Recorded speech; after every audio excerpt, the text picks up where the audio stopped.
পা দিয়ে অনেকের পেছনে কি লাল হয়ে গিয়েছিল, উনি ওখান থেকে উস্কানি দেয় আর পা দিয়েছিল, মেয়েটার গায়ে এমন ভাবে মেরেছে। ওই কয়েকদিন শুনলাম গোপালগঞ্জ থেকে কেউ যদি ঢাকায় যায়, বাসে যদি যায় বসে গেলে 300 টাকা, দাঁড়িয়ে গেলে 1000 টাকা। আপনি বসবেন কি করে, বসার অবস্থাও রাখে না, এমন পিটানো পিটিয়েছিল। এখন আর কেউ অনেকে হয়তো উস্কানিতে পা দিচ্ছে না, কিন্তু ওখান থেকে উনি অনেকগুলো মিডিয়াকে কাজে লাগাচ্ছে উস্কানি দেওয়ার জন্য। তার ভেতরে ভারতের এই মলম বিক্রেতা,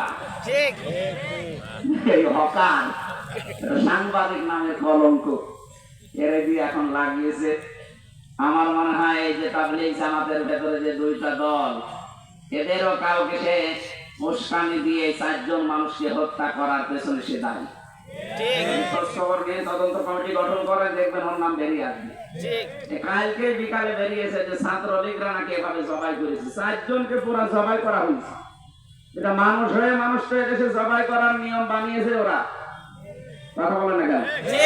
দেশে 2006 সালের 28শে অক্টোবর থেকে আরম্ভ হয়েছে। মানুষ পিটিয়ে মারার পরে ওরা আবার ড্যান্স দেয়, তাদের দ্বারাই সম্ভব মানুষ জবাই করা।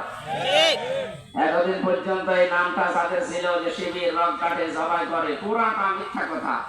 কাজে গোবিন্দ পরমাণিক বলেছিলেন যে 54 বছরে বাংলাদেশ জামাতে ইসলাম এবং ইসলাম পন্থীদের দ্বারা আমাদের এই দেশে অন্যান্য ধর্মের কোন মানুষ অসম্মান হয়নি, প্রতিহত করেছে। আমরা পাহারা দেই মন্দির। পৃথিবীতে মানবতার ধ্বজাধারী, গণতন্ত্রের ধ্বজাধারী, বিশ্ব মানবতার শত্রু এই আমাদের নিকৃষ্ট প্রতিবেশী এই ভারত, ওরা কালকেও মসজিদ ভেঙে ওখানে মন্দির বানানোর ঘোষণা দিয়েছে। বাংলাদেশে এমন রেকর্ড পাবেন কোনদিন যে একটা মন্দির ভেঙে আমরা মসজিদ বানিয়েছি? বলেন। কারণ এই শিক্ষা ইসলামে নেই। ওয়ালা তাসুবুল্লাযীনা ইয়াদউনা মিন দুনিল্লাহ, আল্লাহ তাআলা জানিয়েছেন হে নবী ওদের দেবতাকে গালি দেবেন না, কারণ ওরা না বুঝে আবার আল্লাহকে গালি দিয়ে থাকবে। যেখানে দেবতাকে গালি দেওয়া পর্যন্ত আমাদের ধর্মে নিষেধ। লা ইকরাহা ফিদ-দীন, আমাদের ধর্মে বাড়াবাড়ি ছাড়া মানে জোর জবরদস্তি নেই। সারা দুনিয়াকে ওরা এতদিন পর্যন্ত শোনাচ্ছে যে আমাদের দেশে সংখ্যালঘু নির্যাতন হয়। এখন হিন্দুরা পর্যন্ত, কালকেও 2টা মিডিয়া প্রচার করেছে, একটা পঞ্চগড়ের আর একটা মনে হয় বগুড়ার কি মাগুরা। এই 2টা জেলার কথা ওই দেশে এখন প্রচার হচ্ছে যে এখানে হিন্দুদেরকে বাড়ি থেকে বের হওয়া নিষেধ, তাদের মেয়েদেরকে রেপ করা হচ্ছে, এরকম উল্টাপাল্টা নিউজ ছড়াচ্ছে।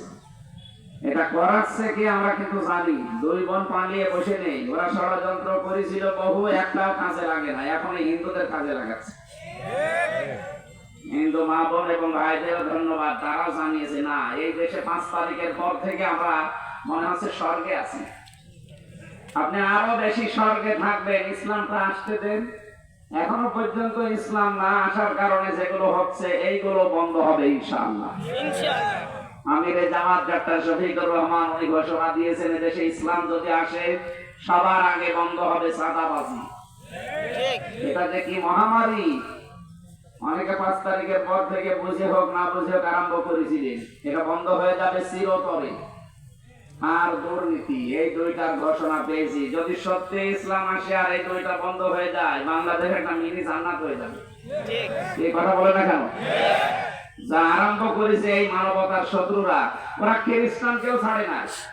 খ্রিস্টান মেয়েদের 2টা মেয়েকে উলঙ্গ করে ভারতে হাঁটিয়েছে। এটাকে আমি বানিয়ে বললাম? বলেন।